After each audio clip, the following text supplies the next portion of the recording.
Então você acredita que na criação o homem surgiu do nada, o universo surgiu do nada? Não é do nada. Eu acho que a vida faz parte da natureza. Ela é um processo que se repete inúmeras vezes, tanto que a gente já passou por 5 extinções em massas na história do planeta Terra, né? E cada vez a vida se desenvolveu de uma maneira diferente. Então eu acredito na teoria da evolução, né, que explica a origem das espécies, não explica a origem da vida.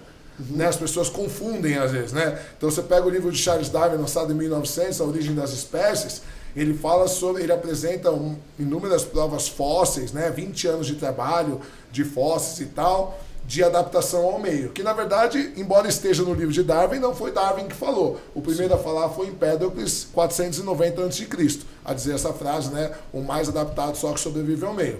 Então o que Darwin provou no livro Origem das Espécies é que o mais adaptado sobrevive ao meio. Ponto.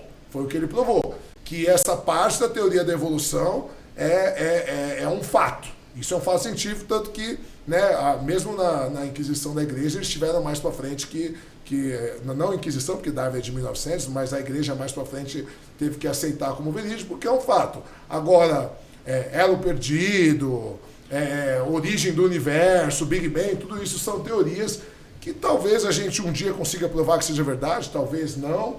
Aí vai depender muito, né, da tecnologia de como vai avançar a tecnologia. Exato. Né? Pastor, a pergunta é a mesma. Ele filosofou aqui sobre a questão sobre a questão do início, sobre a questão da criação. E depois eu perguntei sobre como ele acredita que tudo surgiu.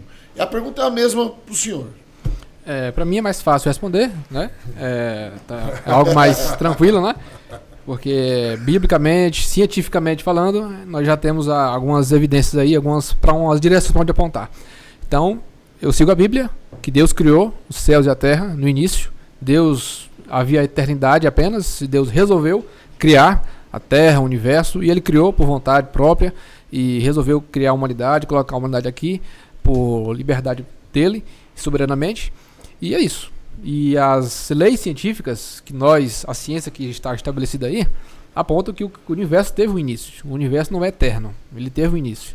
Né? A lei da termodinâmica, a teoria da relatividade de Einstein, a lei da entropia, que mais? A radiação cósmica de fundo, tudo isso aponta que há um início no universo.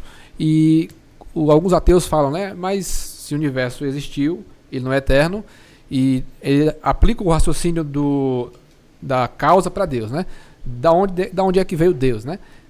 Então, Deus não tem origem, ele é a origem de tudo. E a gente afirma que tudo que passou a existir tem uma causa. Deus não passou a existir, Deus sempre existiu, ele é autoexistente. E esse é o maior mistério da teologia, a autoexistência de Deus. E a nossa cabeça é muito pequena, muito finita, para captar e compreender e aprender tudo isso. Assim como os personagens de um livro estão muito limitados e aquém do seu autor, ele não sabe nada sobre o autor, assim também nós estamos muito limitados e aquém do Deus Criador, que criou todas as coisas, né? Então é basicamente isso. As perguntas vão se desenrolar ao longo do debate, né? Não, eu sei que a gente só tem até 9 horas, que você precisa voltar para a sua cidade. O chileno vai ser mais tranquilo, fica tranquilo, você pode responder com mais tempo. Mas na verdade, assim, eu queria fazer um adendo, mas eu queria corroborar o seu pensamento. Por isso que eu falo que é mais uma troca de ideias, porque mesmo filosoficamente falando, tem pergunta, por exemplo, não faz sentido, porque se você crer, né, e aí eu vou falar como na crença cristã ou crença em qualquer Deus, né? Vou usar qualquer Deus, okay. Mas se você crê que Deus é a origem de tudo, e então ele está fora do tempo, não existe lógica você perguntar o que existe antes de Deus.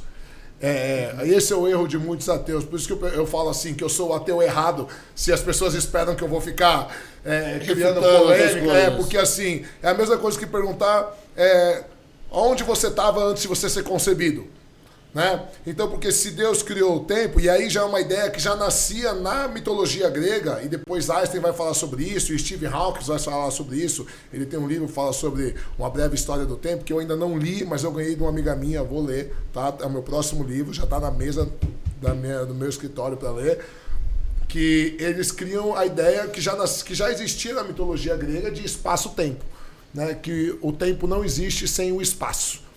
Então, aí agora voltou filosofando, tá?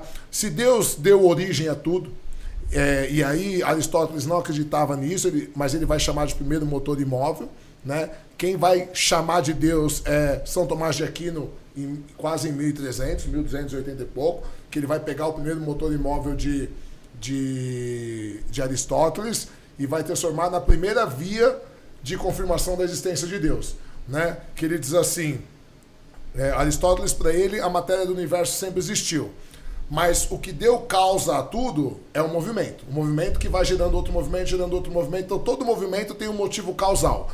Mas se você for buscando um movimento anterior, você vai ad infinitum e você nunca vai chegar em lugar nenhum. Então, o que dizia Aristóteles? Você precisa ter um primeiro motor que causou o primeiro movimento sem se mexer.